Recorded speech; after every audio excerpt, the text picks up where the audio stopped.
땅에 충만하라, 땅을 정복하라, 모든 생물을 다스려라. 이 세 가지 명령을 주셨습니다. 이게 그래서 문화 명령이라 그럽니다.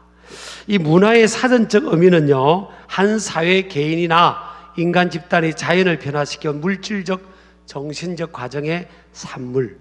문화는 각 사회의 구성원에 의해 공유되는 생활 양식의 총체다. 이게 사전적 의미예요. 백과사전에 있는 정의입니다.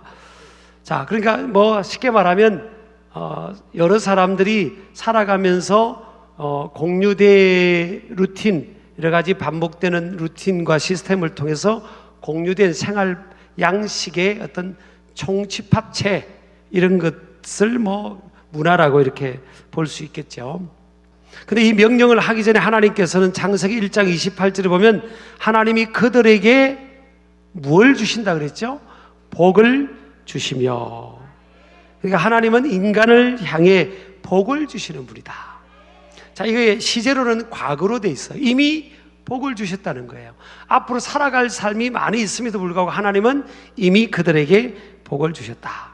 저와 여러분에게도 이미 우리에게 복이 주어져 있죠. 제일 큰 복은 예수 그리스도를 우리의 구세주로 믿는 믿음을 가졌다는 것, 이거보다 더 큰 축복은 없는 줄을 믿으시기 바랍니다. 그래서 우리가 인간을, 우리를 포함해서 아담과 하와에 주어진 약속을 보면서 저와 여러분을 포함해서 모든 인생들을 어떻게 봐야 될까? 인간은 하나님께로부터 복을 받아야 승리할 수 있다는 약속이 주어진 겁니다.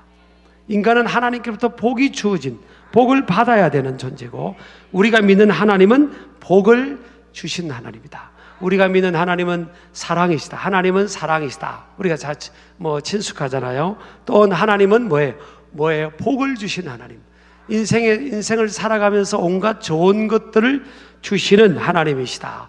하나님은 결국 인간을 향한 계획은 인간의 삶 속에 좋은 것들을 허락하시기 위해서 우리를 만드셨고, 또 이제 그들에게 살아가는 삶의 또 방향과 또 그런 시간들을, 공간을 허락해 주셨다 하는 것을 믿으시기 바랍니다. 그래서 야고보서 1장 17절에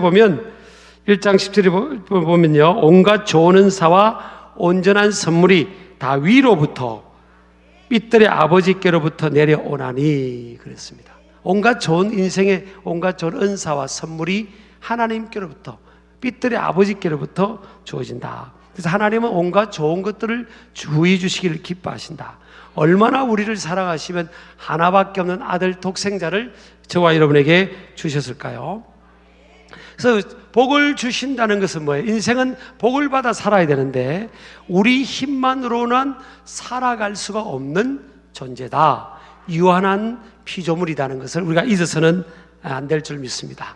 그 예로 시편 127편 1절에서 2절에 보면 여호와께서 집을 세우지 아니하시면 세우는 자의 수고가 헛되다. 여호와께서 성을 지키지 아니하시면 파수꾼에 깨어있음이 헛되다. 헛되다 그랬어요. 인간의 노력만 가지고는 헛되다는 겁니다. 이걸 지키려고 했지만 헛되다. 잠 안 자고 지키려고 했지만 성을 못 지킨다는 거예요. 집을 세우려고 밤낮으로 뛰었지만 헛되다. 그런 겁니다. 우리가 살아가면서 그렇잖아요. 가정, 자녀 키우고 여러 가지를 하면서 우리 힘만으로는, 우리 계획만으로는 되는 게 인생이 아니구나 하는 것을 우리가 절감하지 않습니까? 자, 그래서 하나님께서 이 온갖 좋은 것을 복을 주시는 하나님인데, 그래서 우리가 저와 여러분이 알아야 될 것은 복은 하나님의 영역이다. 인생은 하나님께로부터 복을 받아야 되는구나. 하나님이 창조하신 하나님의 글작품인 우리 저와 여러분 모든 인생들은 하나님께로부터 복을 받아야 살아갈 수 있는 존재구나. 우리의 출발은 하나님입니다. 인간의 출발은 하나님이에요. 하나님이 창조하신 창조의 작품인 거예요. 그래서 시편 139편 13절에서 17절에 보면, 13절에 보면요, 내가 주께 감사하면 나를 지으심이 심히 기묘하시다. 시편 기자는 그렇게 고백합니다. 하나님께서 자기를 지었다는 거예요. 그 자기를 지었는데 이것이 너무너무 심히 기묘하다. 신묘막측하다, 이런 뜻이죠.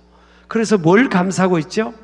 자신을 지어주신 자신의 존재가 하나님이 창조하신 건데, 자기 존재는 하나님 앞에서 너무 심히 기묘하고, 그래서 내가 하나님 앞에 감사한다.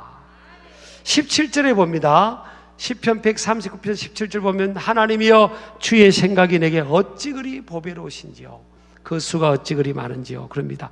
그러니까 여러분, 이 시편 기자가요, 자기의 존재, 자신의 존재는 하나님이 창조하셨고, 자기를 향한 하나님의 놀라운 주의 생각, 자신의 인생을 향한 창조할 때 하나님의 그 계획이 너무너무 보배롭다는 겁니다. 그래서 여러분가 이런 믿음을 갖게 되면요, 굉장히 인생이 긍정적으로 바뀝니다.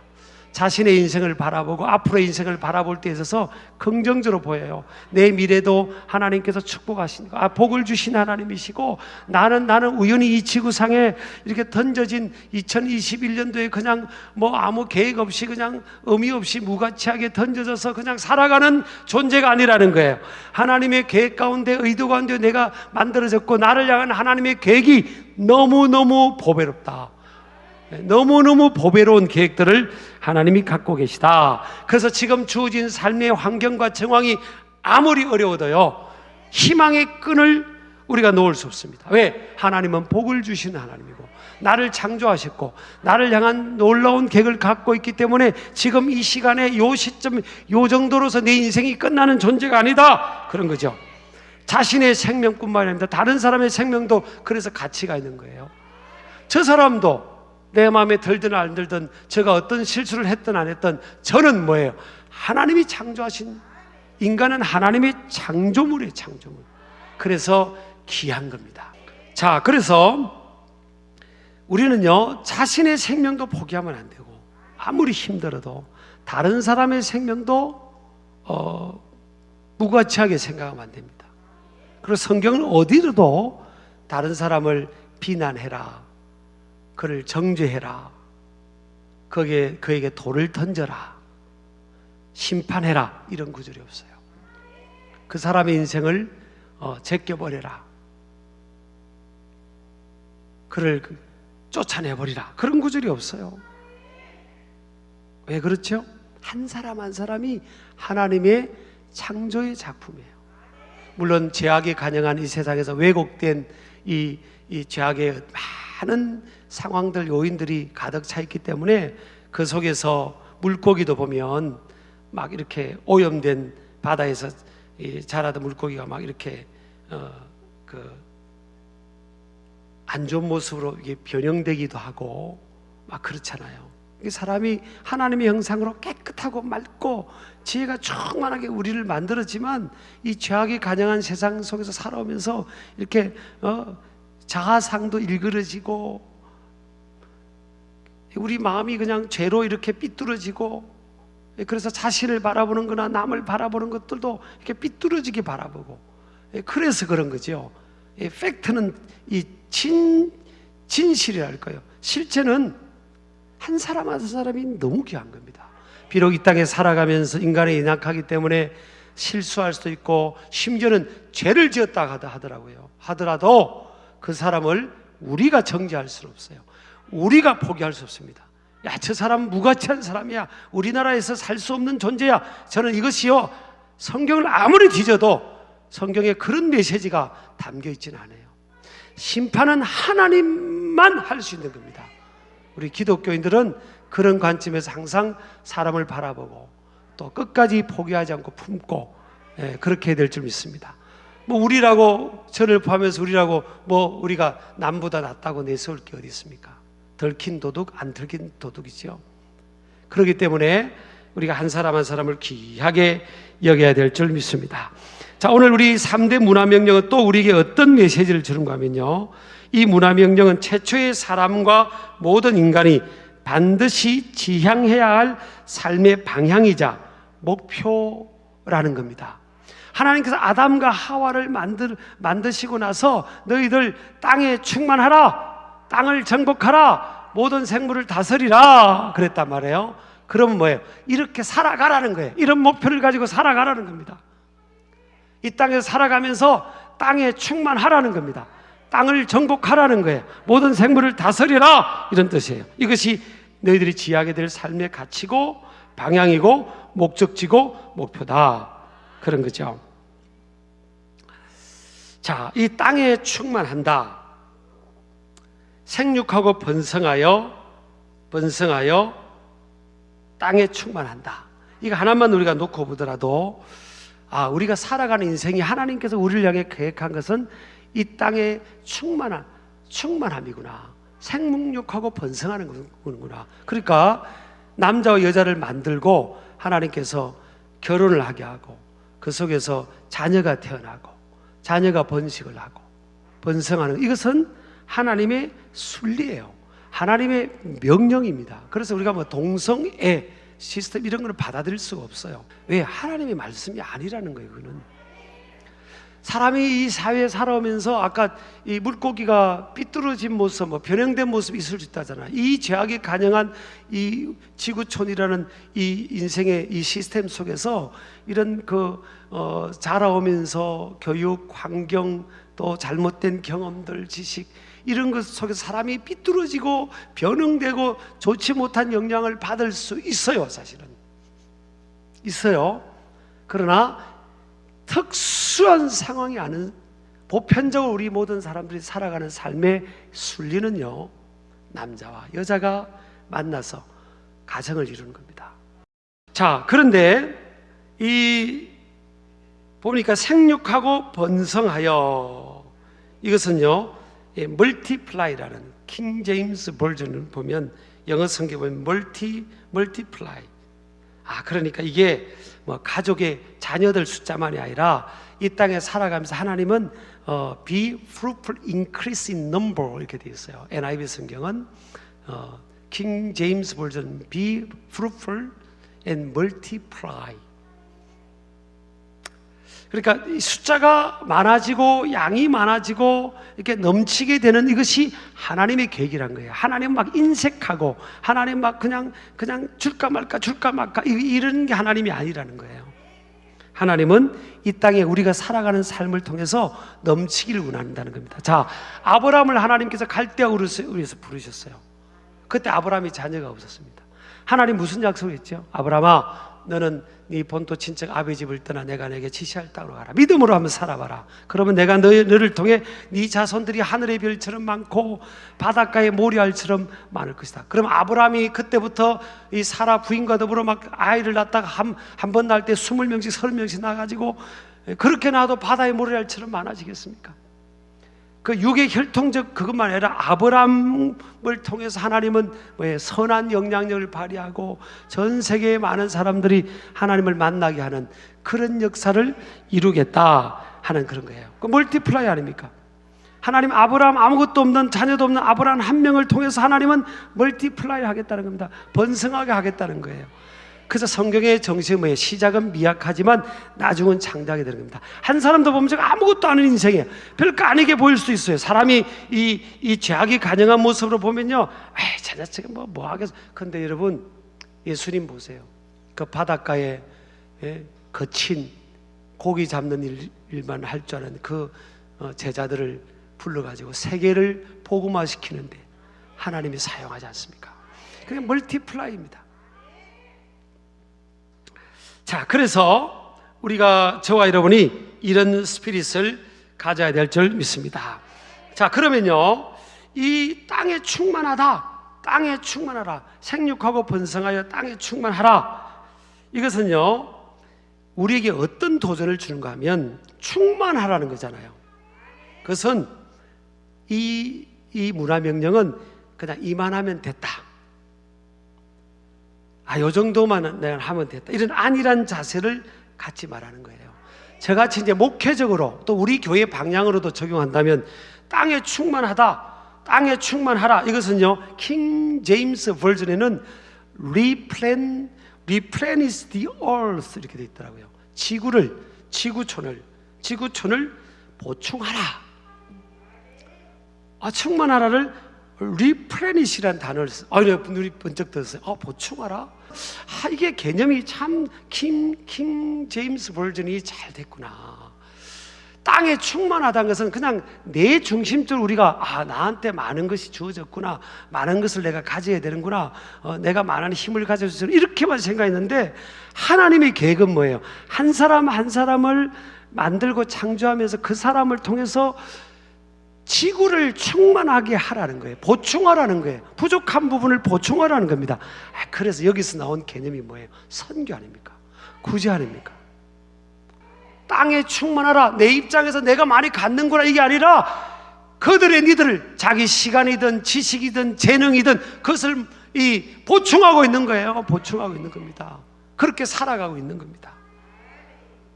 얼마나 도전이 되는지 몰라요. 자, 땅을 정복하라. 이것은요, 땅을 정복하라, 히브리어로 카바시입니다. 발로 밟다, 이런 뜻이에요. 복종케 하다. 이거는, 이 말에 내포되어 있는 뜻은요, 적극성, 능동성, 진취성, 도전 정신입니다. 여호수아와 이스라엘 백성들에게 가나안 땅을 하나님이 약속하시면서 문제가 생겼죠. 문제가 뭐예요? 요단강이 범람해서 갈 수가 없는 겁니다. 그 200만 명을 태우고 갈 수 있는 배도 없어요. 근데 이들이 할 수 있는 것은 뭐예요? 하나님, 요단 강물을 좀 갈라져 주세요. 그럼 우리가 건너갈게요. 이렇게 하지 않고 여호수아는 뭐예요? 믿음으로 하나님의 언약궤를 매게 하고 믿음으로 그 강을 딱 밟게 한 겁니다. 강을 밟으니까 그때 요단 강물이 열린 거예요. 열린 겁니다. 여러분, 우리가 이거 살아가면서 많은 사람들은요, 내 앞길이 열리면 이제 내가 갈게요, 그런 태도로 살아가는 사람들이 있을 수 있어요. 그런데 이 땅을 정복하라 정신은 뭐예요? 땅을 발로 밟으라, 그 아닙니까? 네가 믿음으로 두드리라는 겁니다. 기도로 적용한다면요, 기도로 적용한다면 구하라, 찾으라, 두드리라. 여기서 뭐예요? 찾고 두드리는 겁니다. 찾으라, 그러면 찾을 것이고, 두드리라, 그러면 열릴 것이라. 밥상을 차려줘가지고 누가 이렇게 차려줄 때까지 기다리라는 게 아니에요.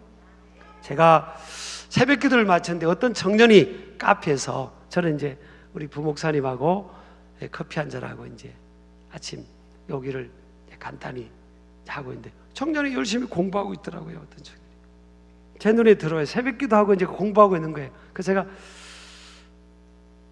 무슨 공부하냐고 그랬더니 뭐 취업 준비도 하고 그러는데, 그럼 취업이 지금 준비하는 거구나. 그래서 그렇다고 그래요. 그러면 어디 한번, 어느 회사 한번 출하해 보라고, 어플라이 해보라고 그랬어요. 안 되면 어떻게? 안 되면 안 되는 것으로도 경험을 얻는 거니까, 그런 안 되는 줄 알면서 왜 그랬을까? 그러지 말고 그냥 해봐. 믿음으로 밟고 열리면 감사하고 두드려 봐야지. 그래서 이제 순종을 해서 출하를 해가지고 어플라이 해가지고 몇 단계 그걸 과정을 있어서 지난주 금요일날 연락이 온 겁니다. 문자가, 목사님 최종 합격했다고 연락이 왔다는 거예요. 만약에요, 내가 그런 가정을 해봤어요. 그러니까 다 하나님 섭리지 않겠어요? 새벽기도 만나고 이렇게 새벽기도 마치고 제 옆에서 그 공부하고 있었으니까 뭔가 그것도 다 우연이 아니지 않겠어요? 제가 그렇게 생각합니다. 만약 그때 제가, 이봐 청년, 우리 아무개 형제 어플라이 한번 해봐, 도전해봐, 그 순종 안 했으면요, 지금까지 공부만 하고 있을 겁니다. 우리가 여러분 열심히 사는데 이런 태도로 살아가는 사람들이 꽤 많습니다. 안 될 걸 두려워하고요, 도전해보는 거예요. 시도해보는 겁니다. 하나님께 결과는 맡기는 거예요. 이게 땅을 정복하는 라는 이 스피릿입니다. 우리 요한계시록 3장 7절에 보면, 열면 닫을 사람이 없고 닫으면 열 사람이 없다. 열고 닫는 것은 하나님의 몫이라는 거예요. 저와 여러분 뭐예요? 두드리는 겁니다. 믿음으로 두드리는 거예요. 믿음으로 나아가는 겁니다. 그렇게 되기를 주의 이름으로 축복합니다. 그 다음에 마지막에 모든 생물을 다스리라 그랬잖아요.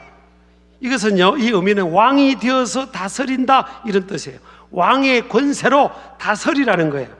이건 지배적, 우월의식으로 지배적 태도가 아닌 책임적 태도를 말합니다. 이 왕은요, 왕이 존재하는 건 뭐예요? 백성들이 잘 살 수 있도록 다스리고 섬길 책임이 주어진 거 아닙니까?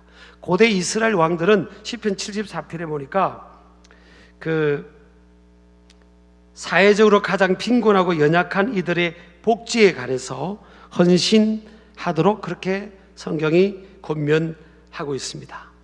그러니까 이 모든 생물을 다스리라, 이건 뭐예요? 네가 왕의 이 권세를, 그리고 책임의식을 가지고 어떻게 해요? 주변을 다스리고 섬기고 책임적 삶으로 사명을 감당해라, 그런 거잖아요.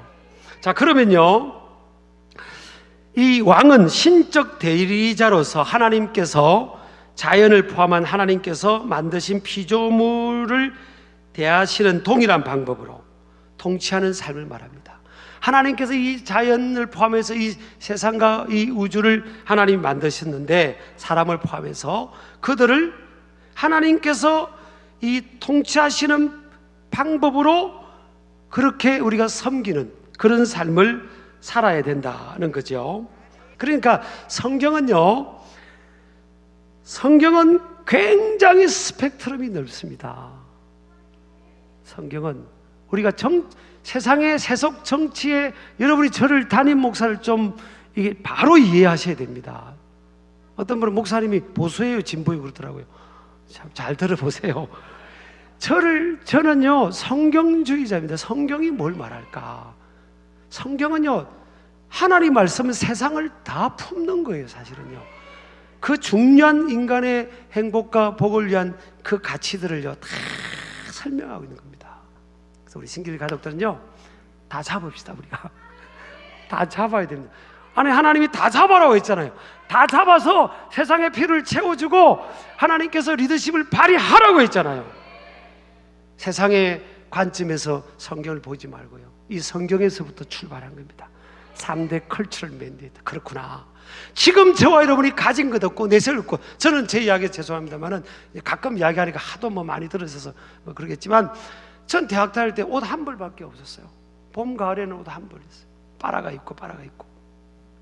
얼마나 그런 걸 보면서 우리 친구가 기용하는 옷만 잘 입으면 멋있을 텐데 그랬겠어요. 그랬어요. 그렇죠. 저는 신학 다니면서 6일을 굶은 적도 있어요. So what? 그래서 어쨌다고요?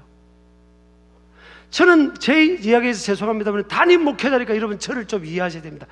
그 와중에도 한 번도 내 인생에 땅에 충만하고 땅을 정복하는 것이 안 이루어질 거라고 생각한 적이 없었습니다.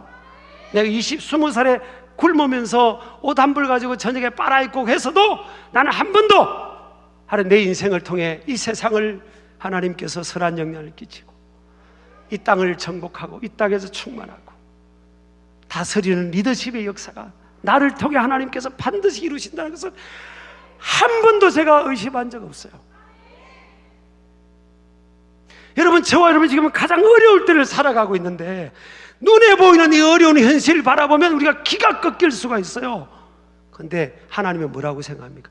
아담과 하와에게 한 번도 살아보지 않은 그 인생길이, 막막한 인생길에 딱 둘만 남아서 뭘 해야 될지, 뭘 먹고 살아야 될지, 어느 길을 가야 될지, 누구한테 배워야 될지 어떤 정보도 없고 그런 상황인데 하나님이 약속을 딱 새겨줬잖아요. 땅에 충만하라, 땅을 정복하라, 모든 생물을 네가 다스릴 것이다. 이건요 명령이지만 그 속에 뭐가 있습니까? 약속이 있습니다. 그래서 이 문화명령, 세 번째 문화명령은 창조주 하나님의 축복의 선포이자 성취입니다. 이게 이루어진다는 거예요. 저와 여러분의 삶을 통해 이루어진다는 거예요. 지금 우리가 부족하고 내세울 것 없고 아무것도 없어도 하나님은 명령하셨다는 것은 뭐예요? 이 안에 내가 이루겠다는 겁니다.